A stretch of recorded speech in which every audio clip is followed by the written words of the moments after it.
ghostly greetings and welcome back to The Current. I'm your host, Heather Cunningham. Hey, well, anyway, if you love all things UNCW, Halloween, and relevant news, this is the place to be. This week, we'll be learning about some creepy conspiracies from UNCW's very own professor, David Bollinger, and checking out the very best COVID-conscious costumes for this Halloween. But first, let's find out everything going on with Wilmington this spooky season with Ian Zeff. Ian?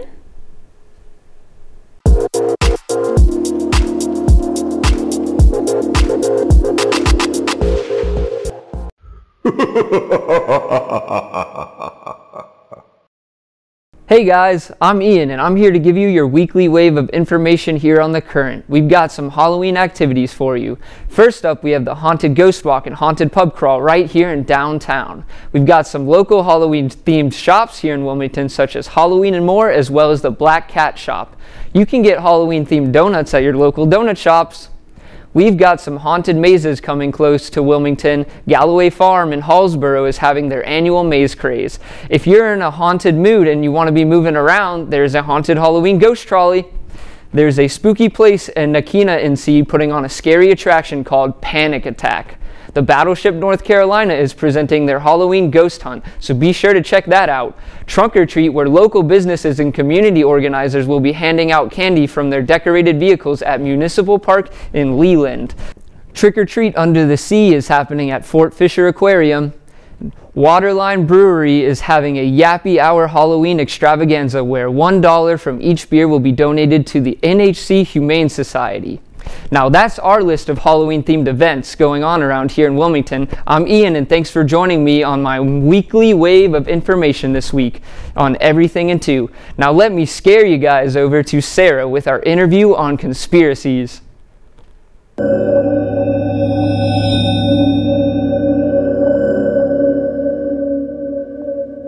Thank you, Ian. I will definitely have to check out some of those spooky attractions. Well, today we will be discussing some creepy conspiracies with UNCW's own conspiracy expert and communication professor, David Bollinger. Thank you for joining us, Professor Bollinger. Welcome, Sarah.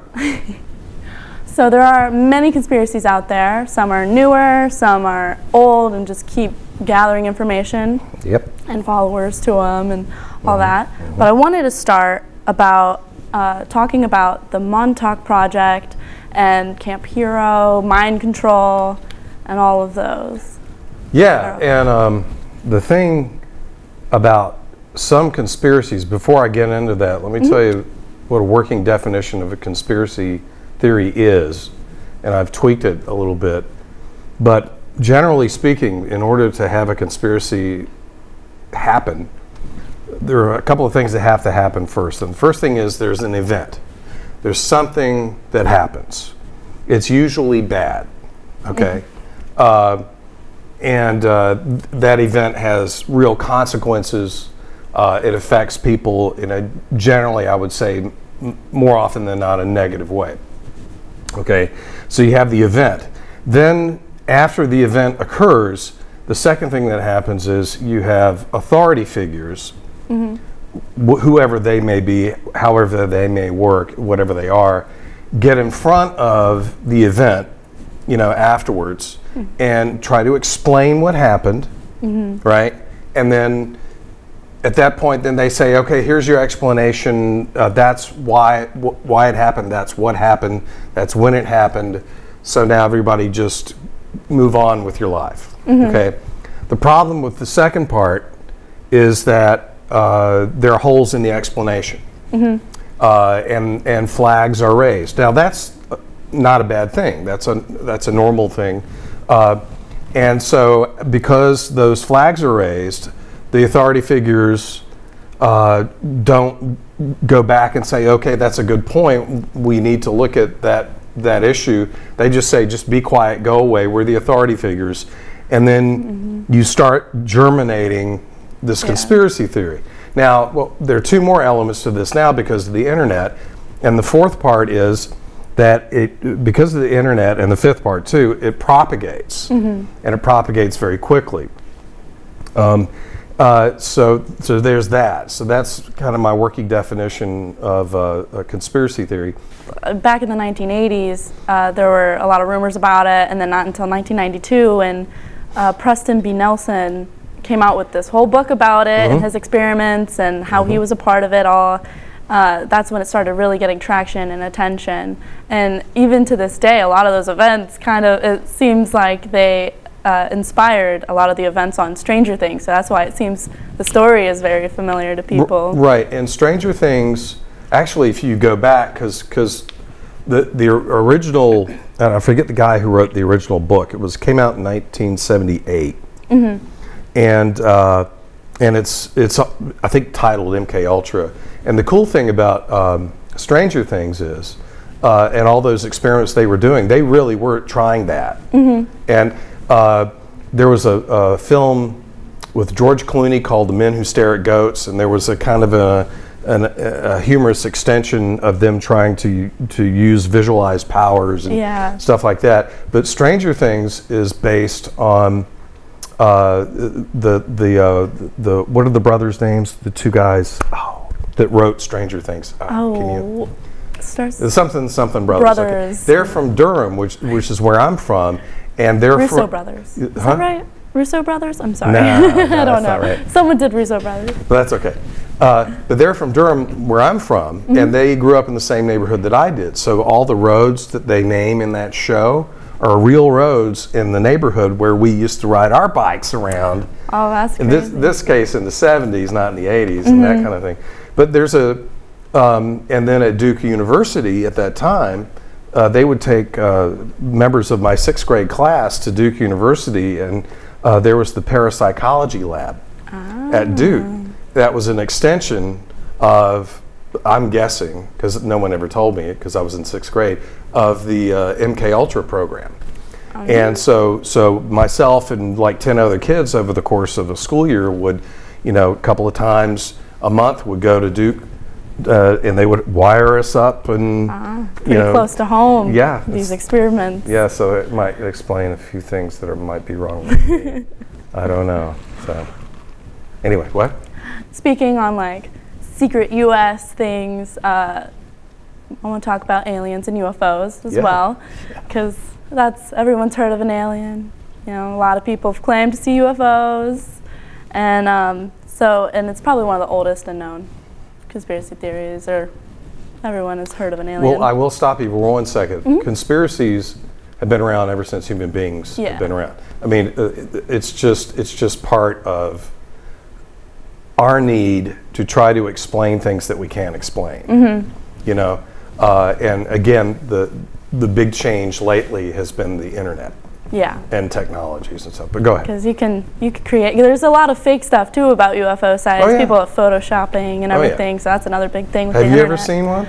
I personally don't think I have, but my mom, she probably doesn't want me to tell this story, but my mom claims to have seen one back in Wisconsin over a field, and she's like, I swear, that was it.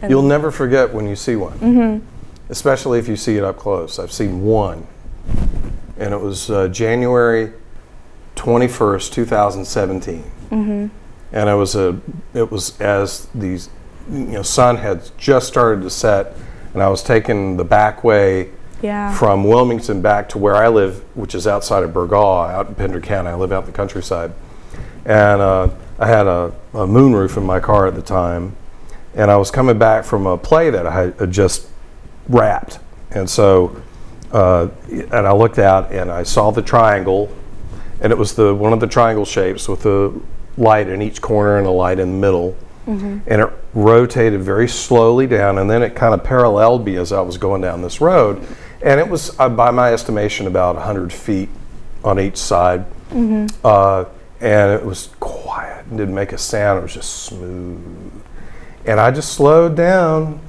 and kind of paralleled, and then it came to a stop, and then I started to stop, and then it started back away, and I lost sight of it. And my personal feeling is that that's U.S. military stuff, because there's a lot of stuff going on in Camp Lejeune. There's been a lot of research done on anti-gravity, and that kind of thing. So I think a lot of the UFO stuff, if you guys really get into UFOs, you'll get into one aspect is it's just military technology, and then the other aspect is, are they from another place or time? And that's interesting too. Yeah, tying that in together, Area 51, you know, it's famous. It's believed to be a site where they take UFO crashings, UFO, everything, and they're believed to like weaponize their stuff, learn their technology there. Who knows if it's real? But it's 150 miles from Las Vegas and a little Air Force base. Yeah, it's a Groom Lake, and it's there was a guy who back in the early 80s blew the whistle on it. I'm trying to remember the guy's name. He has when you see him, he's got the big thick science look glasses and everything, and he wrote a book recently which I got. And he describes what he was doing in there as an engineer, and they're reverse engineering alien technology. Yeah. And it's fascinating what he says, but here's the thing, as communication studies people, you know, it's one thing to make a claim, it's another thing to provide evidence. And so when we talk about conspiracy theories, and I'm a rhetoric guy, you know, I don't know if you guys knew that, but when we talk about conspiracy theory, we have to talk about evidence, or the lack thereof, and that's where we get into, you know, the speculation and that kind of stuff. Just doesn't. I mean, it's fun. Yeah. Isn't it fun? Yeah. You know, I was doing research for it. X-Files is fun. You know, it's like, wow, wouldn't that be cool? Or, oh, that's scary, creepy. You know, they're changing our DNA, but sorry, no evidence. And like since then, there's a lot of claims out there. A lot of people like say they've seen things, and it's hard to tell like who's telling the truth and who's not. Sometimes, or who made up a photo. Because there's just recently there was in Sweden, I believe, there was a flying unidentified object in the sky, and people went crazy over it. And it's hard to tell when things are photoshopped nowadays. Well, you know, the thing is, with technology, that contributes to the problem, because it's a very fair thing to say, you're showing me a picture, how did it get to be like this? You're playing me a recording, how do I know this is what it is? Okay, and that's a very important question to ask, and that brings us back to, in rhetoric, you know, like if I show you a picture, that's supposedly an inartistic proof. We all agree.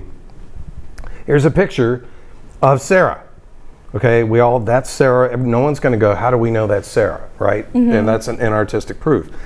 But if it's a UFO, you know, then everybody's going to be like, well, very skeptical. So what are you going to have to know how to do to try to prove your case, your credibility, your logic, and your emotional aptitude towards it, or ethos, pathos, logos, right, have to be really good.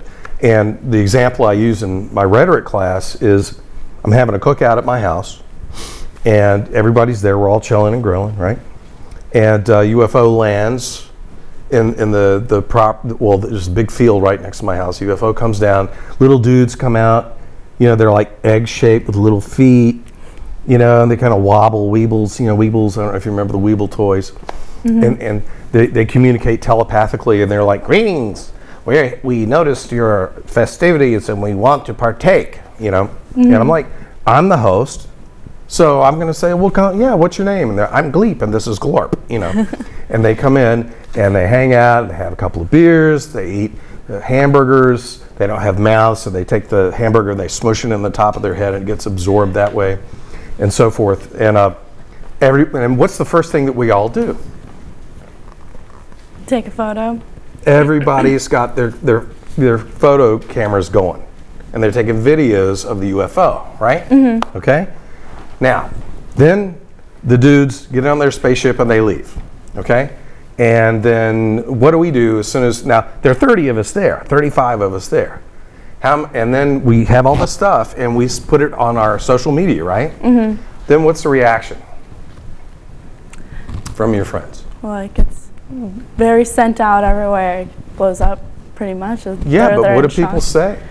Well, a lot of people question, but most people. Oh, they're gonna be like, yeah. How did you get those little guys in those suits? And that UFO looks so real. Yeah. You know, and wow, that's amazing. That CGI is amazing. And like, no, we all saw it. You know, so that's what we're up against with a lot of overcoming proof or evidence and conspiracy theories, and UFOs is just one of them. Thank you so much for coming in and talking to us. Unfortunately, you don't want to talk about QAnon? I would love to, but unfortunately we're out of time, so we can't continue, even though I could talk about this for days. Well, that concludes our creepy conspiracies. Now here's Ethan to give you ideas for some COVID-conscious costumes to stay safe this Halloween. Well, folks, as my wonderful co-host mentioned, Halloween is right around the corner. So we thought we'd put together a quick list of some COVID-conscious costumes for this year, if you're like me and you don't have one yet. First up, we've got your classic doctor costume. Safe, simple, and best of all, there are sizes for the whole family, from pediatrics to geriatrics. Up next, the ninja costume. Just like the doctor's costume, it's got a mask to keep you and yours safe, but I wouldn't sneak around without a CDC-approved one. Now, if you want to make sure you're socially distant on the street, you could always grab one of these bad boys and a hamster onesie to keep wheeling and dealing out delicious candy. And if the Dub is your stop for Halloween treats, may I humbly recommend you take a page out of UNCW's book and don a look so fly that you could fly with the classic Sammy Seahawk. And last but not least, a costume recognizable from your phone to PC. We've got the Among Us crewmate suit.